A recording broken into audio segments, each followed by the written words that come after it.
Hola, bienvenidos a una nueva emisión de noticias en France 24. Los saluda Andrés Mesa Muñoz. Vamos con los titulares. En Irán, las ONG cifran en hasta más de 500 el número de muertos en el marco de las protestas contra el gobierno, que ya completan 14 días.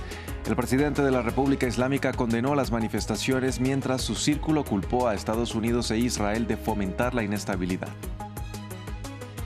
Donald Trump lanza amenaza contra Cuba. El presidente de Estados Unidos instó al gobierno de la isla a llegar a un acuerdo antes de que sea demasiado tarde.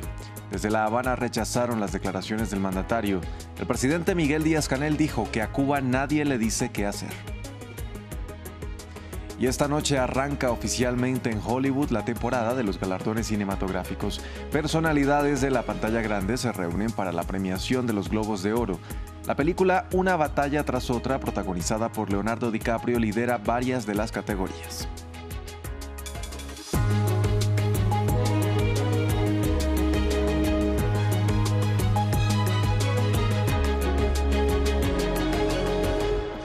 Vamos a iniciar en Irán, donde aumentó a más de 500 el número de muertos en el marco de las protestas contra el gobierno, que ya completan 14 días. La cifra fue proporcionada por organizaciones de derechos humanos, mientras la tensión va en aumento entre la República Islámica y otros países que apoyan al pueblo iraní. El presidente de Estados Unidos, Donald Trump, ha reiterado que intervendría si se utiliza la fuerza contra los manifestantes, a lo que Teherán respondió diciendo que atacar bases militares estadounidenses si se cumplen estas amenazas, y acusa a Washington y a Israel de fomentar la inestabilidad.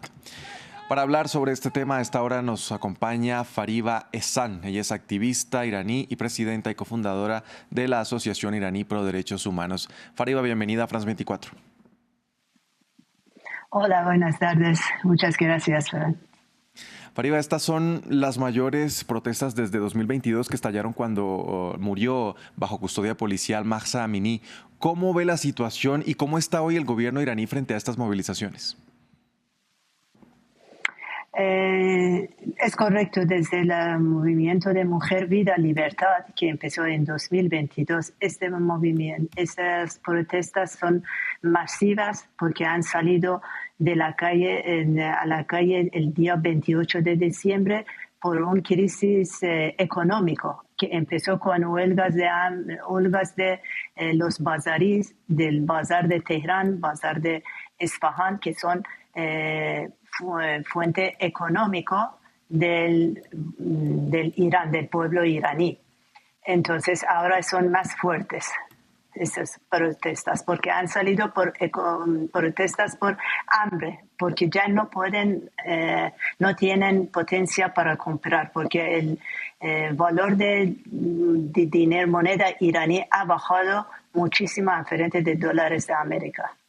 Fariba, lo decía usted, son más fuertes las protestas, pero ¿es más débil hoy por hoy el gobierno iraní, en parte por involucrarse directamente en un conflicto abierto con Israel y Estados Unidos, por ejemplo?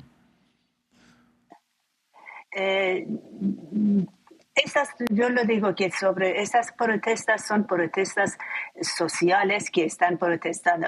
Empezó con esta crisis económica, pero ya ha avanzado y ya las eslóganes que están pidiendo en la calle la gente es que diciendo que no quieren al gobierno este sistema, no quieren a Ayatollah Khomeini, no quieren este sistema, el gobierno. Ya directamente están apuntando a los directivos, y también por las sanciones que está teniendo el gobierno, no puede contestar, no puede responder a lo que la gente quiere. Lo digo que no empezó con crisis económica, pero en realidad es la lucha que llevan 47 años protestando la gente, y desde el movimiento de Mujer, Vida, Libertad, que ese es seguido, es continuación de la movida Mujer, Vida, Libertad, que ahora están en la calle.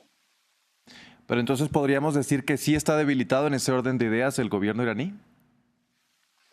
Claro, que está totalmente debilitado, tanto del sistema por dentro y también por enfrentamiento que lo tienen por dentro también. El sistema del gobernante arriba también están porque ya no pueden contestar. Hay una parte que quiere negociar con Estados Unidos y otra parte que es núcleo más central, que es de Khamenei, está denegando totalmente. Y esta es, digamos, diferencia de idea dentro de ellos está debilitando más el sistema de Irán.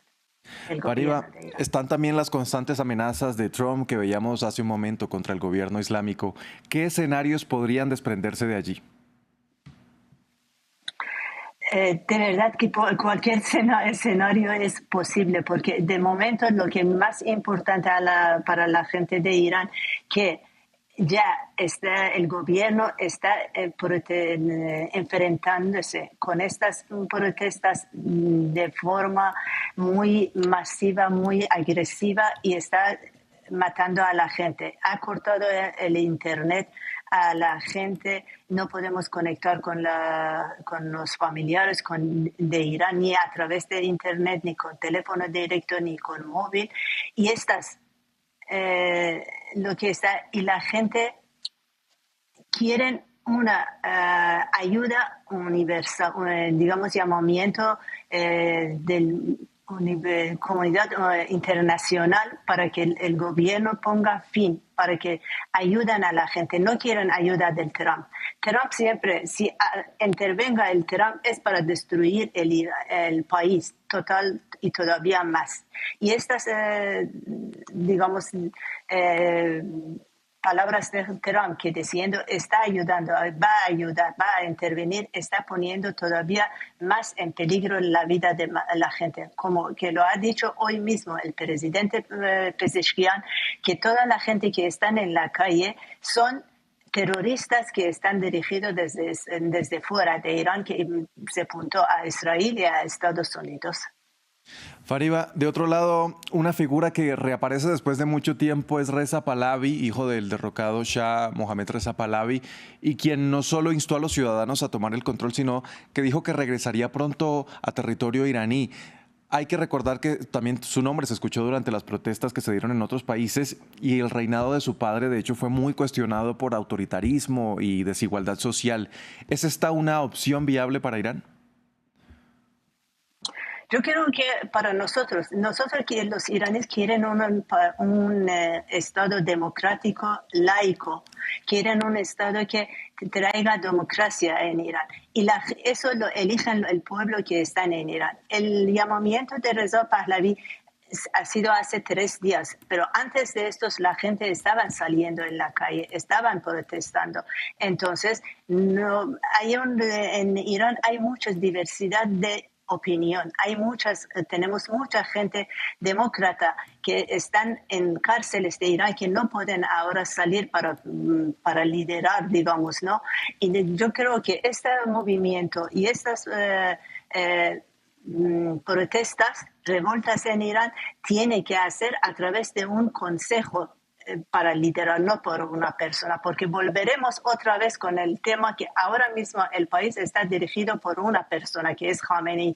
Volver hacia atrás y dirigiendo el país con una persona no es buena opción para Irán. Bien, era Fariba Ehsan. No hay diferencia, perdón, que no quiero decir que en Irán no están llamando su nombre, claro que hay, pero hay muchas más voces también que están en la gente que no quieren a esto. Sí. A Reza Pahlavi. Bien, Fariba Ehsan, activista iraní, presidenta y cofundadora de la Asociación Iraní Pro Derechos Humanos. Gracias por acompañarnos a hablar de este tema aquí en France 24. Muchísimas gracias por contactar con nosotros y dar la voz de los pueblos iraníes. Muchas gracias. Bien, y cambiamos de tema, seguimos en la región. Israel volvió a lanzar ataques contra Líbano. La ofensiva se desató durante la noche en la población de Kfar Hatta, en el sur del país, después de haber emitido una orden de evacuación y según el ejército israelí, el ataque estaba dirigido contra objetivos de Hezbollah. La Agencia Nacional de Noticias en territorio libanés confirmó que se lanzaron unos 10 ataques con aviones de guerra que generaron daños considerables en los edificios. En Sudán, el primer ministro anunció que su gobierno volvería a operar desde Jartum, la capital nacional, y de la cual tuvo que salir en 2023 a causa de la guerra, desencadenada por la toma por parte de los paramilitares de las Fuerzas de Apoyo Rápido. Desde entonces, el Poder Ejecutivo había sido trasladado a Puerto Sudán, en el este del país, convertido en una capital provisional. De acuerdo con la Organización Internacional para las Migraciones, desde que el ejército recuperó Jartum en 2024, más de 1 millón de personas han regresado a la urbe. Vamos a Estados Unidos. Los agentes del Servicio de Control de Inmigración, el ICE, continuaron llevando a cabo sus operaciones en Minneapolis y donde arrestaron a varias personas. Esto en medio de la conmoción y las protestas por el caso de la mujer que perdió la vida esta semana en la misma ciudad a manos de uno de los uniformados de esta agencia federal. Presidentes o residentes de los sectores inspeccionados condenan estos operativos y los califican como terrorismo.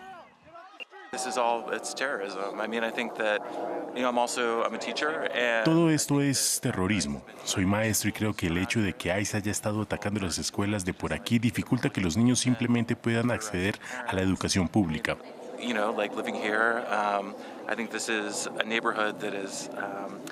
Creo que este es un barrio con buenos vecinos. La gente se cuida entre sí. El hecho de que tenga que preocuparme por mis hijos allí afuera por este tipo de terrorismo que ocurre aquí es ridículo. Donald Trump volvió a amenazar a Cuba. En su red social Truth Social, el presidente estadounidense instó a la isla a llegar a un acuerdo, según dijo, antes de que sea demasiado tarde. El republicano amenazó con cortar el suministro de petróleo y de dinero por parte de Venezuela.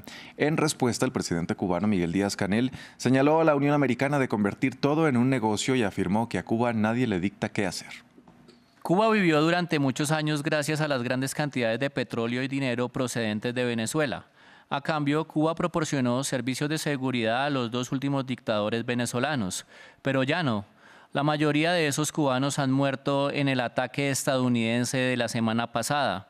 No habrá más petróleo ni dinero para Cuba. Nada. Les recomiendo encarecidamente que lleguen a un acuerdo antes de que sea demasiado tarde.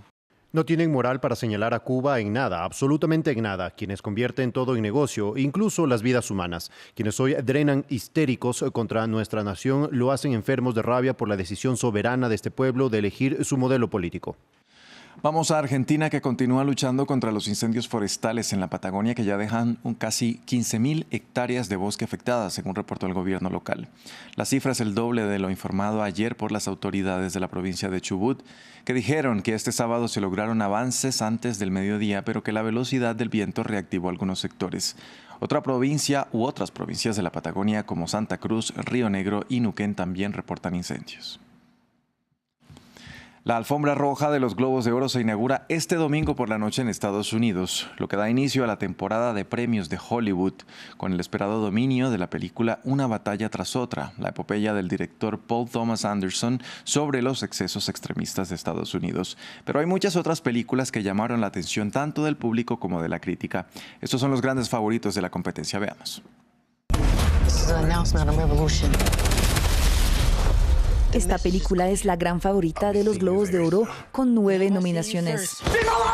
Entre ellas, las de Mejor Comedia y Mejor Director para Paul Thomas Anderson. Reflejo de las fracturas contemporáneas estadounidenses, esta tragicomedia cuenta con un divertido Leonardo DiCaprio como ex revolucionario envejecido. Se enfrentará a un notable Timothée Chalamet en la carrera por el premio a Mejor Actor. Este encarna a un jugador de ping-pong con una ambición insaciable en Martí Supremo.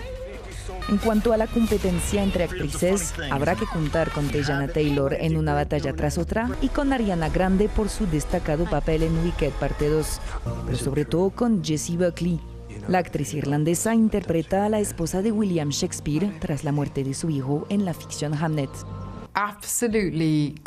Siempre estaba deseando venir a rodar las escenas. Es algo poco habitual. Es un privilegio absoluto poder contar una historia como esta.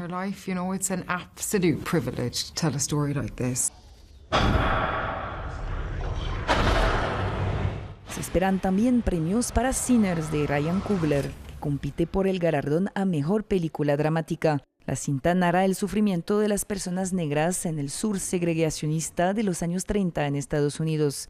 Se enfrentará a Valor Sentimental del noruego Joachim Trier y sus 8 nominaciones, una película sobre la dolorosa relación entre un padre cineasta ausente y sus 2 hijas. Sin embargo, el jurado de los Globos de Oro podría también ser sensible a Solo fue un accidente y al mensaje transmitido por su director, el iraní Jafar Panahi, opositor al gobierno chiita desde hace décadas, en un momento en que su país se ve sacudido por importantes manifestaciones en favor de la libertad. Hasta aquí este informativo. Gracias por acompañarnos. Continúen con toda nuestra programación.